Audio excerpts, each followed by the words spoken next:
everyone, welcome back to the channel and welcome back to another reaction video. Today I'm going to be watching, reviewing, and reacting to episode 2 of Good Omens. Alright, so we left off in a bit of a situation where they've come to realize that the boy that they had assumed to be the Antichrist, and they were following along for his entire life, disguising themselves as a gardener and a nanny to try and influence him and balance each other's influence out to make it normal, actually was not the Antichrist due to the baby switch that went on in the first episode. They now realize that they don't know where the Antichrist actually is, and Adam, who is the Antichrist, is off living his quiet little life with his very average normal family, and the Hound of Hell, or Hellhound, has found him, but he named him, which should be triggering the end of days, the apocalypse. But he named him Dog, and he turned from this giant beast into this tiny little cute terrier, so interesting. But for the most part, the first episode really just focused on laying the groundwork and a lot on the relationship between Crowley and Aziraphale, the very talented David Tennant and Michael Sheen, who I'm really loving the chemistry between. Thoroughly enjoyed the first episode, so I'm excited to continue with it, get into the second one, finally. Alright, so without further ado, let's check out episode 2. I love old bookstores. Can I help you?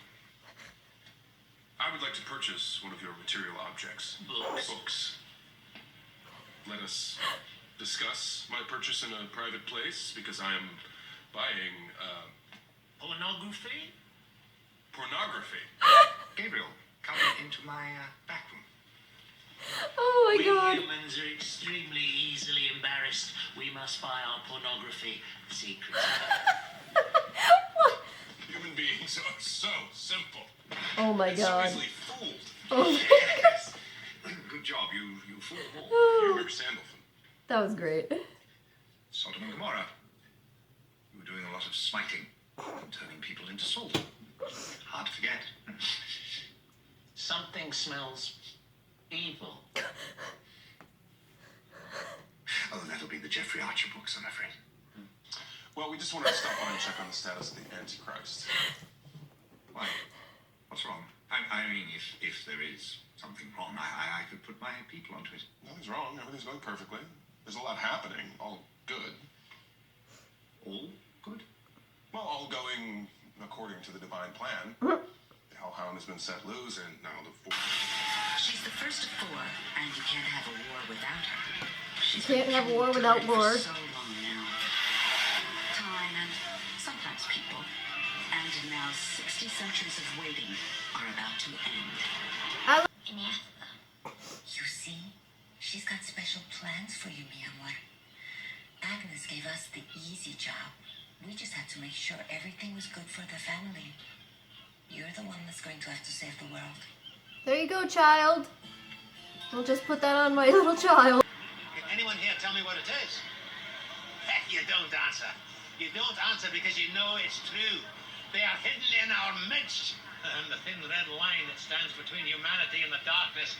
I'm talking about witches. Aye, witches. They lurk behind the facade of righteousness. And there's nobody can stop them. Oh my god. Me. In the old days, witchfinders were respected. Well, pleased to meet you, Mr. Shadwell. Cup of tea, 9 sugars. 9! And a packet of cheese and onion crisps. 9 sugars. Bit of advice, you never want to Spec. be a tight-fisted on first acquaintance.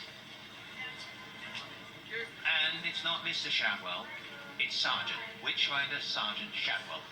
So, we only have to find his birth records, go through the hospital files, and then what? And then we find the child. And then what? Watch out for that pedestrian! On the street, she knows the risk she's taking. Watch the road! Where is this hospital anyway? Village near Oxford, Tadfield. Probably you can't do 90 miles per hour in central London. Why not? You'll get us killed. Well, inconveniently discorporated. Music, why don't I put on a little music? What's a velvet underground? You wouldn't like it. No, bebop. Bebop! Years now, I'll never get this stain out. Miracle it away? Yes, but well, I would always know the stain was there. Underneath, I mean.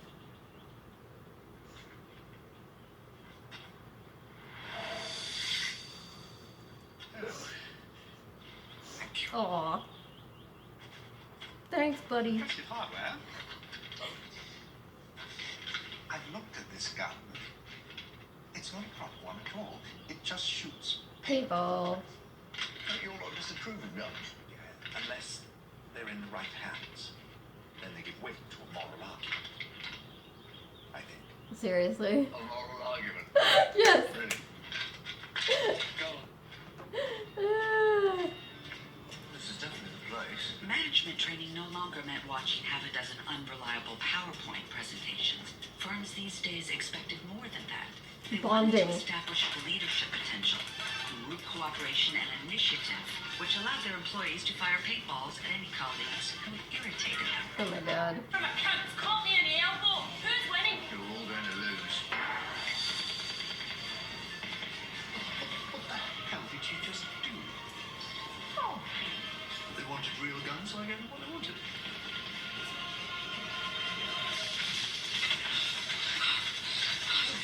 Trust those people from purchasing. Oh my god.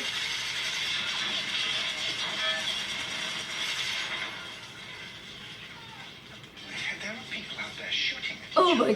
god. Lends weight to their moral argument. Everyone has free will, including the right to murder. Just think of it as a microcosm of the universe. You and me. Oh my god. I'm not a cult. Oh, angels aren't a cult. They're ethereal. And the police there arresting everyone. Is there some other way of locating him? How the heaven did I know? Armageddon only happens once, you know. You It's gotta so go around funny it to me that get it that right. I know one thing. If we don't find him, it Crowley won't be in the war car to end all wars. is associated with Queen. War It's to end amazing. everything. Most books on witchcraft will tell you that witches work naked.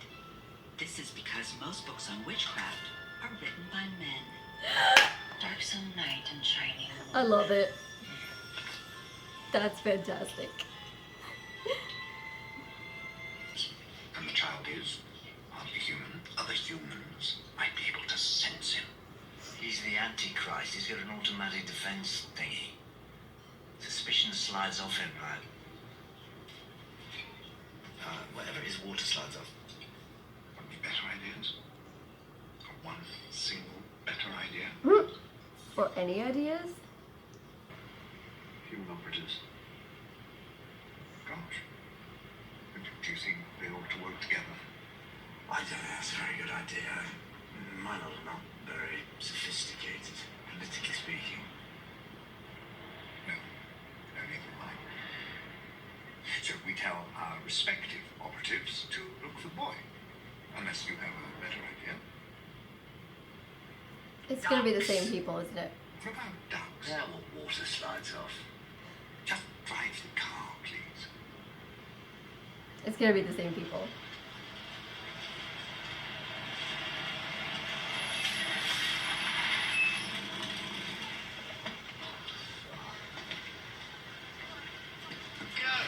If you line up everyone in the whole world and ask them to describe the Velvet Underground, nobody at all would say bebop. Oh, there's a book back there. Oh my Not god. mine, I don't read books. I don't read The books. young lady you hit with your car. I'm in enough trouble as it is. I'm going to start returning lost property. That's what you all lot do. Why don't you just send it to the Tadfield post office addressed to the mad American woman with the bicycle? Oh, very good, yes. Rather. So we'll both contact our respective human operatives then. Sorry? You all right? Perfectly, yes. Tip-top. Absolutely tickety-boo. Tickety-boo. Tickety-boo. Right, how you go. Oh my god. One of the things upon us. Open thine eyes to understand. Open thine eyes and read, I do say, foolish principality. For thy cocoa doth grow cold. Thy cocoa doth grow cold?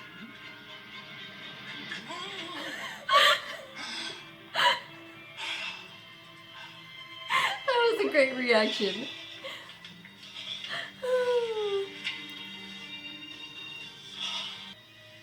Any news? Found the missing Antichrist yet? No, no news. Nothing at all. If I had anything, I would tell you, obviously. Immediately. We're friends. Why would you even ask? Oh, no news here either. Call me if you find anything. Why is he keeping it a secret? What? We score and six. Can't be that simple, can it? I'd have to put the Tatfield area code first. What? Phone number? The number of the Antichrist is the phone number of the Antichrist? Okay, well, that was episode 2. I thoroughly enjoyed this one as well, and in case you couldn't tell from all of the laughter. I'm really happy that I decided to watch this show, not just because, you know, I'm enjoying the content and the acting, but it's funny to say this about a show that is clearly about the apocalypse and the Antichrist, but it just gives such a like warm, positive feeling when you're watching it. And you know, it not even just in the way that a lot of comedies, not even just like a lot of comedies, you know, will make you laugh and laughing makes you feel good, but it's just like a warm kind of happy feeling. And I don't know, I feel like part of it just comes out of the relationship between Crowley and Aziraphale, which is adorable. It feels weird again saying adorable, but it is adorable. It just makes you feel good to watch. I love all of the scenes with them together, and I know part of it, I'm sure, is just the great acting and the chemistry between Michael Sheen and David Tennant, but part of it is also just the story itself. I mean, it's fun, it's cute, the way their dynamic is great. I love them together. The way they play off of each other, and you know, the idea they're supposed to be enemies, but they're friends. They're really good friends. They obviously care about each other. They're doing cute little things for each other, like miracling away the stain, or fixing his car, and you know, they just like to sit down and have dinner together and meals, and they have that little like picking on each other repartee that friends have, and it's nice. It just is nice to watch a show like this. And there were a lot of other things in this episode that were fun and that I liked. I thought it was cool. The actress from The Killing is in this as she's War. I like her with the red hair. She looks good that way with that bright red hair. And you know, she's a redhead, but it's not like that color. So I'm looking forward to seeing more of that. And John Hamm, great as always, a great choice. The awkwardness of the angels is fantastic whenever we see them. Yeah, so that was a lot of fun. I'm curious to see, like I said, I have a feeling that maybe their human agents are the same people, and maybe one of them is that guy, the witch hunter, and that could be, you know, why they're incorporating that sort of thing into this, because I'm sure there has to be some underlying connection beyond just that the young woman is a witch and is, you know, has her prophecies, and is supposedly going to save the world. So we'll see how that goes, but I'm sure that there's something that's going to bring everybody together eventually in this kind of quest for the Antichrist, Adam. But yeah, I mean, I just love the little things in this show too, like the little funny touches, like the number of the Antichrist is the literal phone number of the Antichrist. So just very clever, lots of fun things. And so I guess the one thing that I'm really curious to see next episode now is why was Aziraphale maybe keeping what he's discovered a secret from Crowley? Because they're clearly, you know, they're working together. They have a shared mission to find him. Is it just like that Aziraphale feels like underneath that he feels like he shouldn't be working with him, or maybe he should be, you know, approaching this from the side of the angels who, you know, think that, just like the demons seem to think, that this war should happen, that the end of the world should happen. So, I mean, I don't know if it has something to do with that, or if he's just, like, not sure what he knows yet, so he's waiting. I don't know, but I found it interesting that he kept that a secret at the end, so I'm curious to see what that is about and what he's gonna do going forward. Yeah, but like I said, I'm just loving it. I'm loving the show. I'm really excited to see what happens next. So if you guys have any other thoughts, things that you'd like to comment on, questions for me, please do leave them down below. Otherwise, I'll just wrap this up here for today and say thank you very much for joining me, and hopefully I'll see you next time for episode 3. Bye.